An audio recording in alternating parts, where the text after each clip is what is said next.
All right. Hello, everybody. Welcome to July. It's July 1st, 2025. Let's kick off July by talking to one of our favorites here. It's Omar Serrato, the Tilted Lawyer. How are you? What's up, Dave? It's a pleasure to speak with you. I know It's been a while. It has been a while. I got two things I want to talk about. I want to wrap up today's podcast discussing Blake Lively and Justin Baldoni, but I want to first talk about Laura Owens and Clayton Eckert and the pregnancy scam. And I wanted to preface it by saying, how far have we come? The first phone call we had was you trying to learn about this case, thinking I'm the bad guy. And now here we are, 7 felony charges for Laura Owens. Could you ever have imagined it would have gone this far?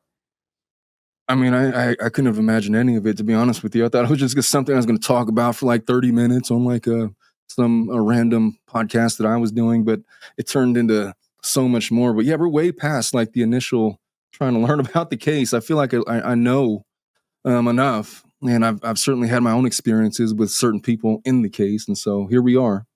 Yeah, do you feel like what do you think it is about this case that made it more than just covering it the one-off? Was it just unearthing that? Was it the fact that she seemingly continues to lie about, or try to hold up her ruse here, as having said she's been pregnant 4 times?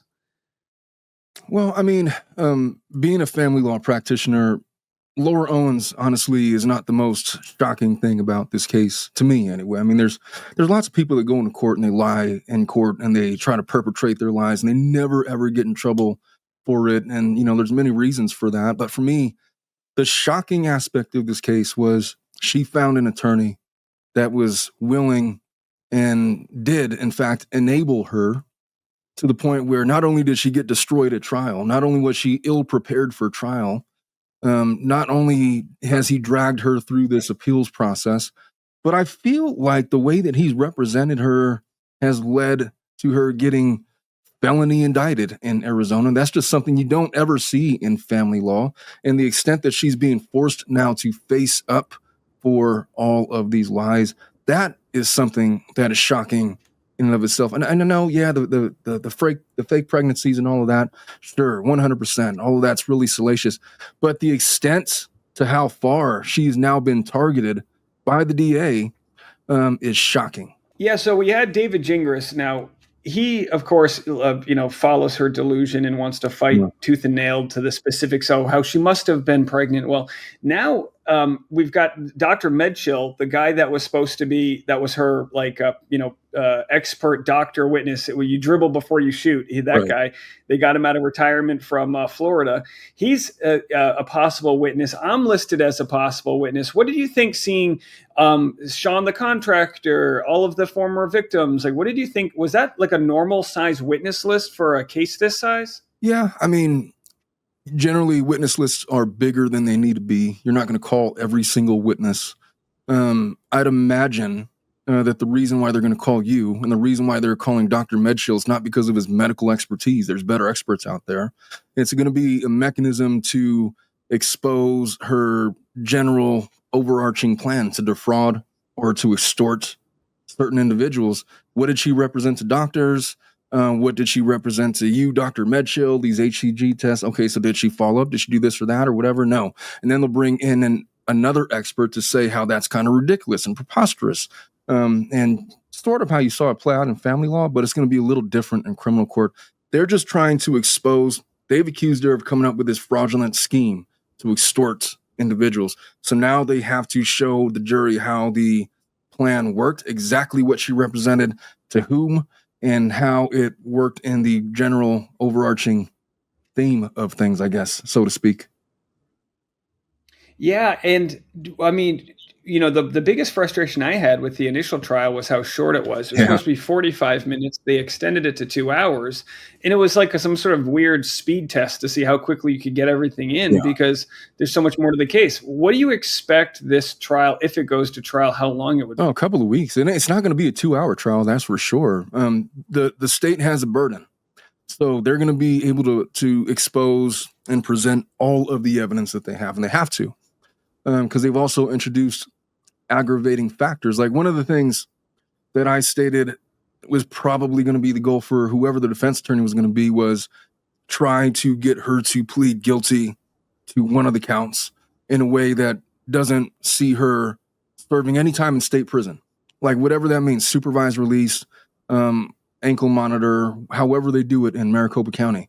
But with these aggravating factors, that's less likely. I'd imagine that she's probably going to be presented with a plea deal at the, I think she has court on July 11th. At that first pre-trial, they might formally offer her some kind of a plea.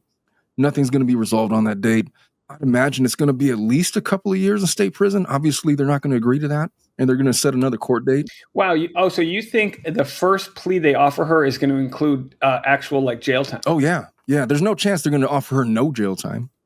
That was, I think, the big concern was that because she had no prior convictions, that people thought she would be getting away with this if she, say you pled guilty. Well, that's sort of the reason for we saw that document, I think, come out on Friday about the aggravating factors, like how she may have had an accomplice, how she might have done all of these other things that would be considered by a judge, where if they're proving true, they mandate higher sentencing parameters. So if like the minimum would be 2 years, just for example, this isn't her minimum, but if it was 2 years, aggravating factors might make it minimum 5 years. Just to give you a hypothetical. So in this case, if they're filing stuff like that, aggravating factors with respect to her case, there's no chance they're just going to offer her no prison time. Now, they may ultimately agree to a plea deal like that, but it's just not going to be their initial offer. It's very much negotiation. Yeah, right. You would think that if they didn't have great evidence, then they would be more likely to offer her something that's more middle ground. Yeah. But clearly, they've raided her home. They've looked at her phones. From all accounts we've heard, they've found HCG orders, which would prove she was shooting up HCG to alter her hormone level as pregnant. I mean, this is real insane levels of stuff. And now they're saying there might be an accomplice, which I'm assuming is her mom, Jan Black. And I guess the question is, do you think her parents have any chance to convince her to take a plea deal? I mean, that's hard to say. I mean, I don't know her parents. I know what I've seen that's been published out there, and some of the other things. My general take of them is that they appear to be enablers of their daughter.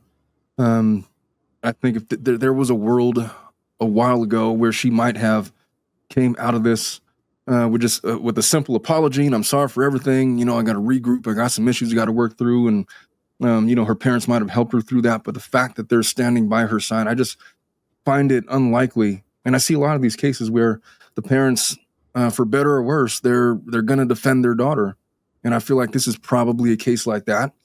And they're never going to speak negatively about her. At this point, it is what it is. She's like 35. Her parents are like approaching 70 at this point. For what? Are they going to be brought up on charges as an accomplice? I doubt it. I mean, I feel like if that was going to happen, it would have happened already. But I do know that this case is not going to be about perjury. Like, the reason why the prosecutor has, perjury is an ancillary aspect of all of this, but what this is about is probably the extortion fraud stuff. It's something much more nefarious that they've uncovered through their search warrants and stuff that they already have.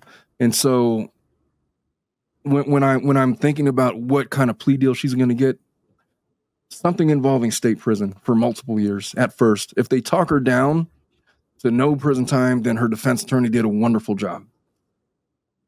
Wow. Yeah, I mean, it's so wild to be having this conversation. And I hate to say this is best case scenario, because in the end, I don't want anyone to ever go to jail. I really don't.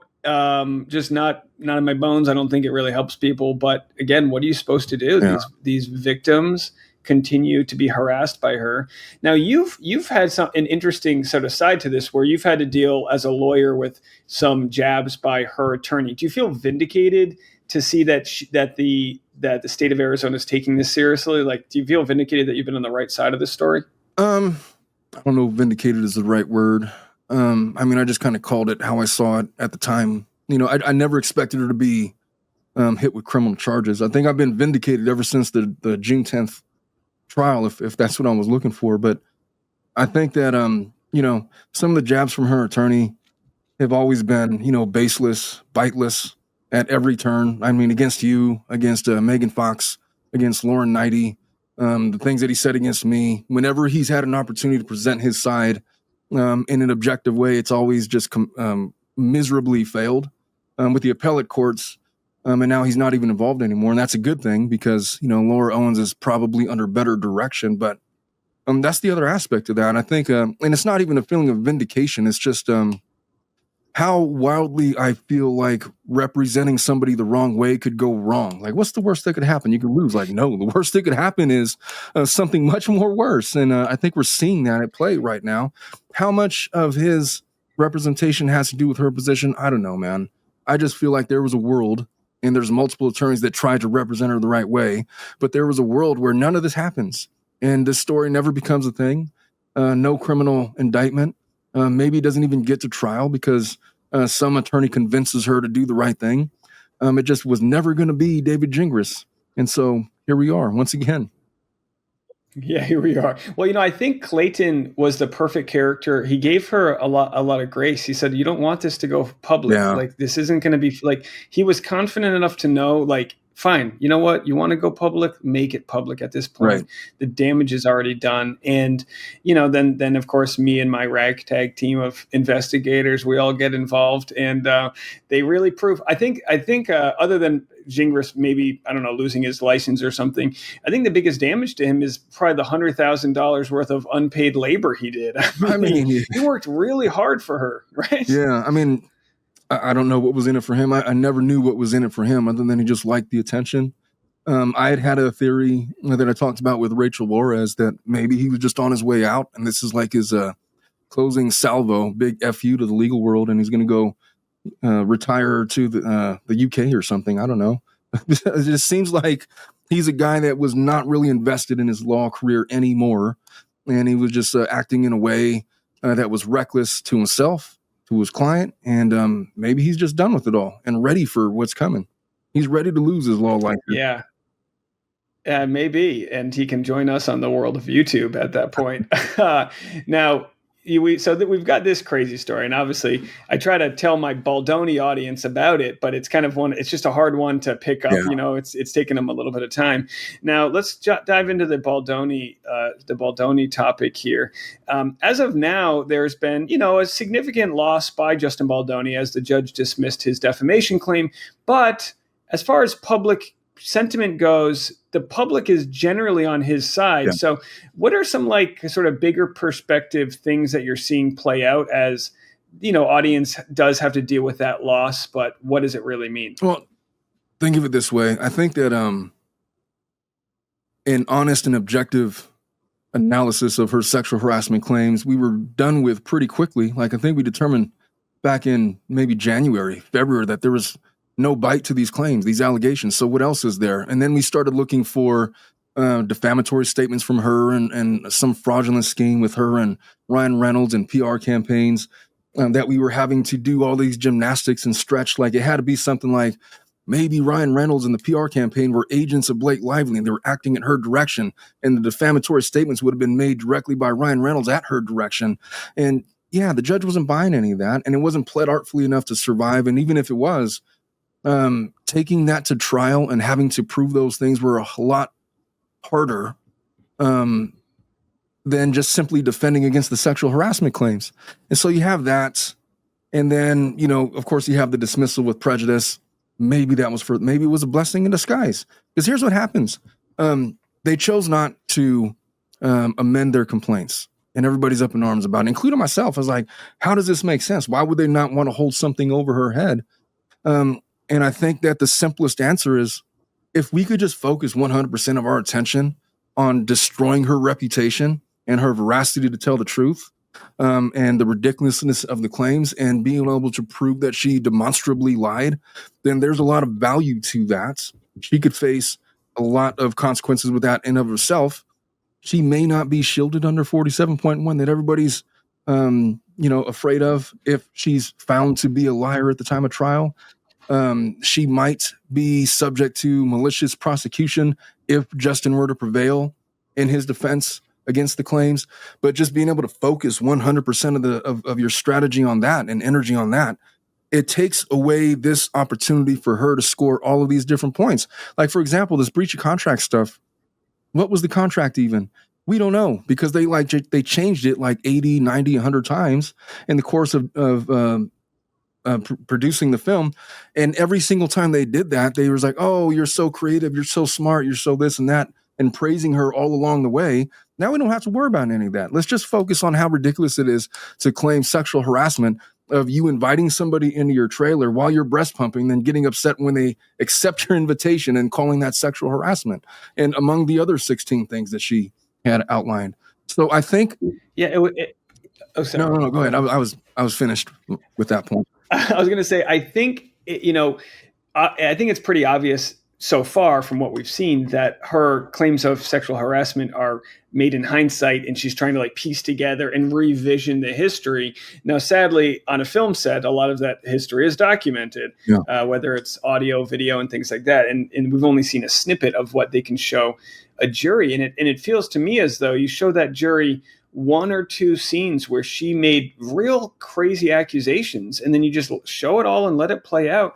I think they'll do the same thing that we did watching this online is go, man, they're just, the evidence never showed up. And we waited and waited. There was fake HR complaints that were reported. There was this quack doctor, this psychologist who is maybe going to be a witness for the Wayfarer side. She's been team Blake Lively, but she's also been the culprit of releasing to several other YouTube journalists, Donna and Zach, these fake HR complaints. Like, where did she get those from? Will they be able to like track stuff like that down? Because that's crazy that there were fake HR complaints leaked.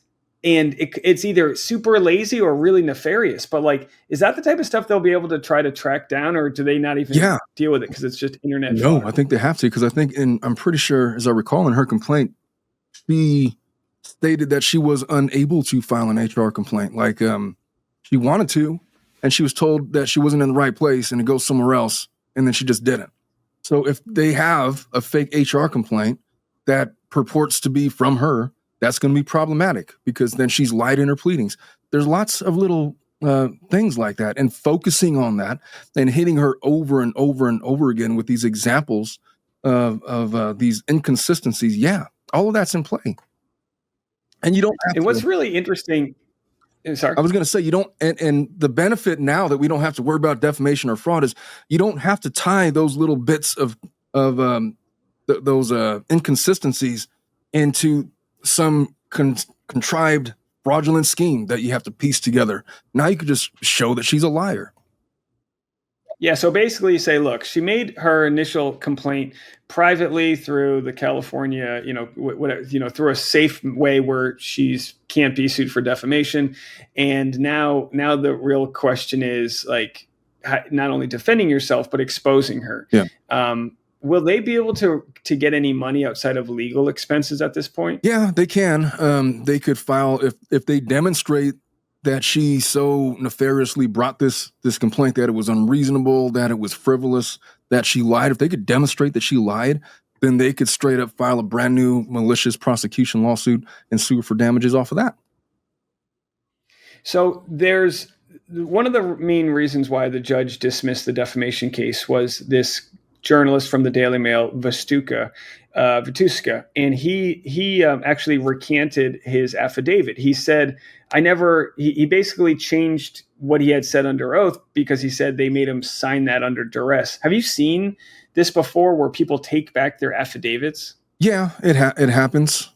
It certainly happens. It's not, I've certainly seen people change their statements based on previous declarations that have been filed. Whether they be retractions or just simply changing the stories. And well, at the time I thought this, but now I've learned these other things or whatever. How much it affects the case, I'm just not sure. I'm not sure what the level of retraction was and whether or not it's going to impact the case one way or the other. But I think the benefit to where we're at now is it doesn't really have to affect much, other than if it's another inconsistency to throw onto the pile that Blake Lively has maliciously brought this, then it's going to benefit Baldoni in some regards. Yeah, so like, and again, a lot of this hasn't happened yet. Like, so there's just rumors that this is what his plan is to do. But if Blake Lively's team was leaking to reporters that she was sexually assaulted, that's a hell of a lot more aggressive than sexually Yeah. harassed. And those words really matter. And then for Ryan Reynolds to then call him a predator, he says, I can call him a predator because of X, Y, and Z. But if you Yeah. take away X, Y, and Z, then maybe Ryan Reynolds is exposed as, and again, like you said, maybe, the defamation case might be long gone. Maybe they appeal it. I really don't know. But I think these words mean so much because you're basically seeing PR being fought behind the scenes through unnamed sources. And now we're pulling that sort of Wizard of Oz curtain out, and we're kind of seeing how it all, and it's so messy that it's taking a lot for me, who's covered it for a year now, to even untangle all of these different aspects. Well, there's so much going on. I think that the way that these are going to be litigated in the future, especially in California, especially with 47.1 treble damages and all of that, is maybe you don't bring defamation claims while you're defending sexual harassment. Maybe you just wait until you win, and then after the fact, you'd be allowed an opportunity to bring defamation once you prove that she lied at trial. That would have probably been the way to do it, because if you try to do it now, I think that probably... Well, number one, it's been dismissed with prejudice. So you can't do that. His best hope would be like some kind of malicious prosecution thing. But what if he just didn't bring defamation to begin with and just waited to do that and attach it to a malicious prosecution case? Now he's not concerned with 47.1 because there's already been a failed attempt at recovering on sexual harassment. Maybe that's the way to go about it in the future. Because, yeah, it's really difficult, because even the judge said, well, look, this was the logic, the way that I understood it from the judge. He even stated that Baldoni and the Wayfair parties have alleged that Lively and Ryan Reynolds and her PR team were co-conspirators, and that their plan was to take over this film. And the way that they were going to do it was to lodge this fake sexual harassment complaint. That was the conspiracy. They just didn't have all of their ducks in a row to be able to plead that artfully. And the judge says that, okay, but what if Ryan Reynolds just simply believed that his wife was sexually harassed? That doesn't make any sense. Now, I don't agree that he should have dismissed it with prejudice. And there's been a lot of talk about the way that he analyzed those facts and the way that he wrote his decision. It was more akin to a motion for summary judgment than a motion to dismiss. But he dismissed with prejudice on that basis. So rather than try to jump through those hoops, you wait until the conclusion of the trial, and you've put all of these nuggets of evidence in there that are demonstrating her inconsistencies and proving that she was factually lying in her pleadings. And then you try to bring those complaints and attach defamation and fraud to malicious prosecution after the fact. I think that's the way that you almost have to litigate this now in light of 47.1. I know you didn't ask that question, but it was just something that was... No, I appreciate it. Because there's so many avenues to discuss. My last one I wanted to bring up was the sham subpoena, Van Zandt. Yeah. This is the company that Blake Lively has, like a defunct company that she used to get these cell phone records, and then quickly closed her case, or dismissed her case so that she wouldn't have any, almost like paper trail. What have you ever seen this done before? No. Like, and also, what could we possibly expect to come from the more we learn about this sham subpoena? Well, I think the reason why it's even a thing is because the way that it's going to be used in this case is to shield against illegally obtained evidence, maybe, or surreptitiously obtained evidence. I think what actually probably happened was they probably already obtained a lot of this stuff when they ripped the cell phone from Abel way back when. Went into some of her personal stuff. So they had a lot of this information already in their employ, but they needed a way to maybe launder it, evidence laundering, if you will. And so they file this sham lawsuit, and they don't name any defendants, and they don't have to notice anybody, and they get it that way. Technically, yeah, you can do it, but there's a lot of other questions of ethics and other things. And if it's deemed by the judge to have been nefariously obtained, the hope, I guess, or I think the best you could really hope for is probably not a dismissal, but large chunks of evidence that were obtained or colored by the subpoena will then be made to be inadmissible. I think that's the best they could really hope for. There's also some criminal implications and stuff like that I don't know where we're going to go with that. If that's a thing, that'll become a thing. But for our purposes, it's really going to be for shielding against certain evidence that was colored by that subpoena. It's so funny because as audience, we want Brian Friedman to pursue everything at every moment, right? We want finality. We want to know about the subpoena that they dropped with Taylor Swift, and how did Blake possibly try to extort Taylor Swift? Could that be something that they're holding on to sort of like file as late as possible? Like maybe like is it? And again, I don't know how this works, but is it possible that they want to depose Blake Lively first before letting Blake Lively know some of the information they have? How does that chain of information sharing normally work? Well, in terms of like deposition strategy, yeah, you want to depose her before anybody else. You don't want her to catch wind of anything that you talked about with anybody else, because that's going to be a thing. 100% it is. They'll just exchange the transcripts of what everybody said. And so they want to depose her first. I think she was scheduled for a deposition, on the 17th. That got pushed back, or like this past week, and they moved it. Some thought that meant maybe they're in settlement talks or whatever. I don't know. But in terms of like wanting to do everything all at once, like right now, you got to focus on what's the main thing. And the main thing is defending Baldoni. By all accounts, it appears like that's what he cares about the most. He wants to clear his name. So now he's not worried about his countersuits against her. You could talk about the Taylor Swift, and what about Van Sham and all. It all ties together. But what it all ties together for is his defense.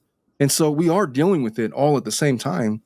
But if there's stuff to be done about the way that Taylor Swift has been handled in this case, she'll have her own lawsuit with respect to that. If there's criminal prosecution for the Van Sham thing, and that actually turns out to be a thing, that will happen. It'll happen in due time.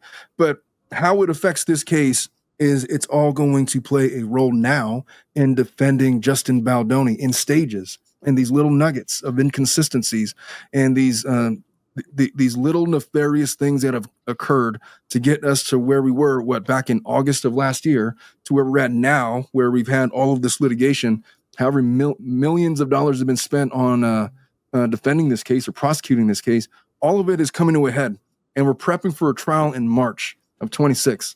So in terms of sharing the information, yeah, you're right. You can't, if you're thinking about it, you want all these things and everybody needs to be in jail and this needs to happen. And you can't think of it like that. We got to focus on the one thing.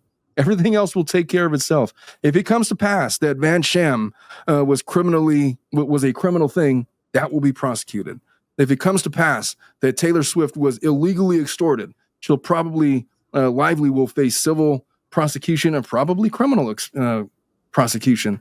So what's the main thing right now is defending Justin Baldoni and getting rid of these sexual harassment claims. That's the crux of her lawsuit. And if you really think back about it, what we were all saying back in January or February was, this doesn't make any sense. There has to be more to it, right? No, that's it. That's all there was. Great. So let's get back to focusing on that and stop trying to do all these mental gymnastics to make these defamation and fraud claims work, because we don't have to worry about it anymore. It's a blessing. Yeah, and the one thing it's shown me, someone who wasn't really involved in the legal system, is how expensive it can be just to try to prove your innocence. Yeah. But I think with the internet, people are pretty good at critical thinking over time. Maybe not with regards to politics or certain things, but I think over time people will get to the right solution collectively, and it seems as though they found that with Baldoni, and if she provides some smoking gun evidence, I think most people would change their mind. I just obviously at this point don't see that happening. But it's been interesting to cover, and you of course have been covering both these cases and others on your YouTube channel, The Tilted Lawyer. Anything else I can say to promote you before we let you go? Oh, not really. Well, I mean, I do my podcast every week. We do a lot of stuff. We've been diving. I don't know if you've gotten into this yet, but we've been covering the Tyler Perry case. No, I haven't been covering it much. So that's an interesting case, because that's exactly the kind of case that 47.1 was designed to protect against. Tyler Perry, worth $1.5 billion, suing. Well, I don't know if he's going to sue or not, but he's being accused of sexual harassment by an actor that was on his case. Who might be worth, I don't know, maybe a couple $100,000. The disparity in incomes there. That was the thing that 47.1 was designed for. So we're going to see how that case plays out. We did some stuff with Karen Reed stuff. The Diddy trial They are in deliberation, so we're doing some coverage on that. But yeah, just come hang out. We talk about all kinds of things, answer all of your questions whenever they arise, and generally have a good time. Well, I've appreciated getting to know you over this, and maybe I don't know. Will I see you at the Lower Owens trial? Thanks. Will you Oh, be well, making it to I'm Scottsdale? probably going to be down there in August. Um, if you're going to be there, I guess maybe we'll see each other then. If not, but if not, then I'll definitely be down there for other events in Arizona for sure. For sure. Well, thanks for giving me your legal wisdom here. And again, everyone go give Omar a follow at the Tilted Lawyer. I'll post a link in the description. And dude, come back All anytime. right, Dave. Thanks, man. I appreciate you.